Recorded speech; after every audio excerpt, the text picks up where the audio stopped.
New this morning, a stern warning from Iran, the country's leading leader threatening, quote, severe consequences for any country that betrays the nuclear deal. The message comes amid French President Emmanuel Macron's state visit to the White House. He's expected to urge President Trump to not withdraw from the controversial Iran deal. Joining us right now to talk more about that is Fox News senior strategic analyst, General Jack Keane. General, good to see you, sir. Thanks so much for joining us. Yeah, good to see you, Maria. So what do you expect from the talks between the two world leaders, Macron and President Trump? And I want to get your take on this Iran deal. The deadline is what, May 12th? Yeah, in terms of recertifying, right. It's May 12th. Well, listen, here's the framework for the disagreements that we have, the United States has with Europeans. Remember, President Trump, what he put in place was a process to fix the deal versus terminate it. And if we can't fix it, then we will terminate it. Now, here's what they agree on. The Europeans and the United States agree that we should have access to the secret sites. So that should be added to the deal. We agree that we should also prohibit ballistic missile testing. So that would be added to the deal. But here's what we fundamentally disagree on. We are a proponent of ending the sunset clauses, which gives the Iranians a threshold nuclear capability 10 years from the date the deal was signed. That was July 2015. And 15 years a pathway to actual nuclear weapons. The Europeans, as of now, will not budge over that.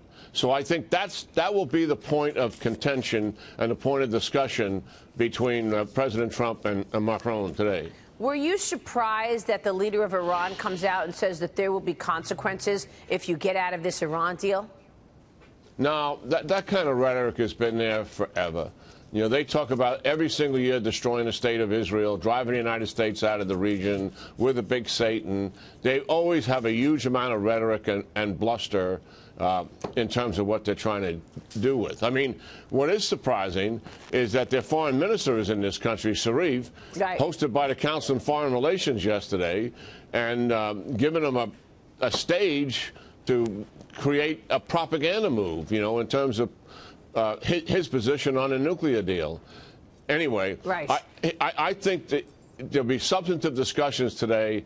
The president is not going to budge on trying to get this deal fixed. I'm hoping that Pompeo gets confirmed here pretty quick, right, so he can get his head into the negotiations with the Europeans. He may be able to achieve something that our other diplomats have not been able to achieve. And he cleared that key hurdle yesterday in the confirmation for Secretary of State, making it past the Senate Foreign Relations Committee last night. The Senate now expected to approve the director after he earned the support of Kentucky Senator Rand Paul. General Keane, this is a big relief for the administration, given what's going on in the world today, from North Korea to Iran, ISIS. We need a Secretary of State in place. Oh, there's no doubt about that, and particularly one that is so eminently well qualified as Mike Pompeo. I mean, I've been around him a few times. He is really on top of his game, and it's not surprising that President Trump selected him for this, key billet inside the administration. I think he is the star in this administration, and he's going to prove his worth very quickly. Look what he's got right in front of him. He's got the Iran deal in front of him, and he's got a summit coming up between President Trump and the North Korean leader. Right. So his plate is going to be full immediately. And let's not forget, he just came back from North Korea. He actually met with Kim Jong-un already. The White House opened up yesterday about President Trump's highly anticipated meeting coming up with Kim Jong-un. Here's what was said. Listen to this, sir. Look, we're not naive in this process. We've seen some steps in the right direction, but we have a long way to go. We also have seen a major change in what has taken place in the past by having our allies and partners in the region step up and do much more than they have in the past. China has taken a more active role in putting pressure on North Korea. They can certainly do more. We hope they will, and will continue working with us. South Korean President Moon Jae-in expected to meet with his North Korean counterpart this Friday, General. What are you expecting? What are you watching for in this talk over denuclearization?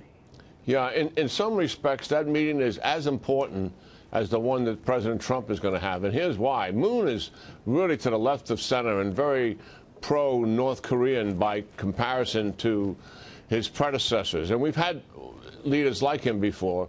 but not quite like him.